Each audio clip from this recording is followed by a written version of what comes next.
Today there are a lot of new developments in the Kursk direction. After the confirmed destruction of 3 bridges over the Seym River, as analyzed in our previous report, several military analysts anticipate that Ukrainian forces will now shift their focus to the western flank of the incursion. In the coming days and weeks, their efforts are likely to concentrate on tightening control over the newly formed cauldron, where a significant number of Russian soldiers could find themselves encircled and cut off from retreat. This strategy aims to capitalize on the current momentum, potentially leading to further entrapment and surrender of Russian forces. Ukrainian President Volodymyr Zelenskyy recently announced that Ukrainian forces have successfully expanded their zone of control in Kursk, deepening it from 28 to 35 kilometers, and now covering approximately 1,250 square kilometers, including 92 settlements. The potential capture of a bridgehead, bordered to the north by the Seym River, could further extend this area by additional 700 square kilometers, significantly bolstering the territory under Ukrainian control. In recent days, military analysts have explored the strategic reasoning behind the staggered destruction of the 3 bridges over the Seym River. Instead of attacking all the bridges simultaneously, Ukrainian forces chose to destroy them over several days, when the first option would have increased the number of Russian forces cut off from their supply lines on the left bank of the river, creating an operational encirclement. Analysts conclude that this approach was likely intended to offer Russian troops a window to withdraw, thereby minimizing unnecessary Ukrainian losses in battles for these territories. By doing so, Ukrainian forces presented the Russian command with a difficult choice: either maintain their positions under increasingly untenable conditions, risking encirclement, or withdraw as many troops as possible before the situation deteriorates further. With all 3 bridges now destroyed, isolating the cauldron has become a top priority for Ukrainian forces. Some Russian analysts have suggested that Russian troops might attempt to address the logistical challenges by deploying pontoon bridges, small barges, or inflatable boats. However, this area is already under close Ukrainian surveillance.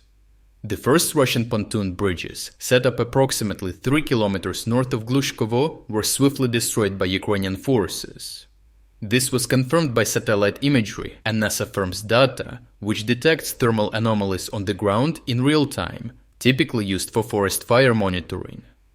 Geolocated images of FPV drone attacks later surfaced, corroborating the strikes on the pontoon bridges and military engineering units. These developments indicate that the pontoon bridge solution is unlikely to be a viable option for large-scale logistics, further complicating the situation for Russian forces. The original uncensored combat footage of all Ukrainian attacks can be found on our Telegram channel through the link in the description. Analyzing the northeastern section of the 700 square kilometer area targeted by Ukrainian forces, it's clear they are intensifying efforts to secure control over Koranevo and its surrounding areas to the west and southwest, extending up to the Seym River. This strategy aligns with the goal of establishing the river as the natural boundary for the territory under Ukrainian control. This area offers clear strategic advantages for Ukrainian forces, allowing them to launch attacks from multiple vectors while maintaining extensive fire control from within Ukrainian territory. Securing this bridgehead with minimal battle attrition would mark a significant achievement. However, pushing further north beyond the Seym River appears less practical.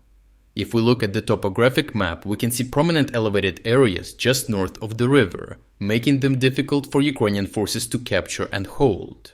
Therefore, it makes strategic sense for Ukrainian forces to establish the Seym River as the natural boundary of their controlled territory. In contrast, advancing into this area from Ukrainian territory allows them to move from higher ground, providing them with a significant tactical advantage. Recent developments in the Tyotkino sector suggest that Ukrainian forces are initiating a multi-vector approach to advance on the cauldron. While Russian military analysts previously reported the destruction of several bridges across the Seym River in Tetkino and Popovo-Lazhachi to hinder Ukrainian advances from the international border, they have also confirmed that Ukrainian forces have consolidated their positions in Otruba and along the west bank of the river.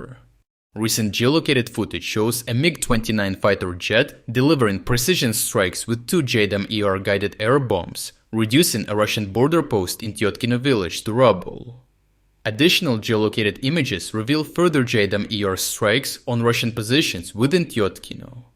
The use of both American and French glide bombs observed in recent days underscores the meticulous planning behind the Ukrainian offensive in Kursk.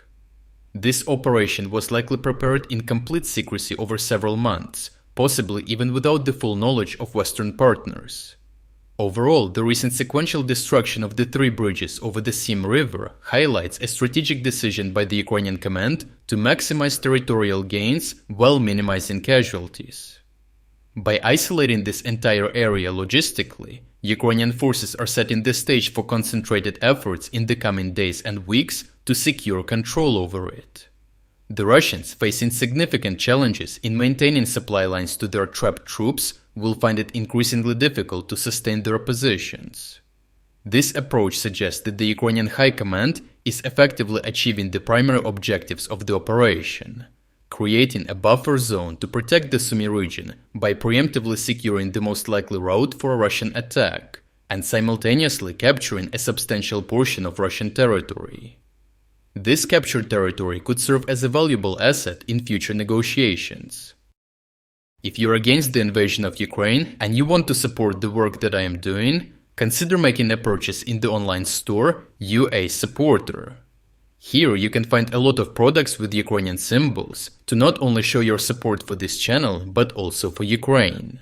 The link to the online store is in the description. Thank you for watching this report, and I will see you in the next one.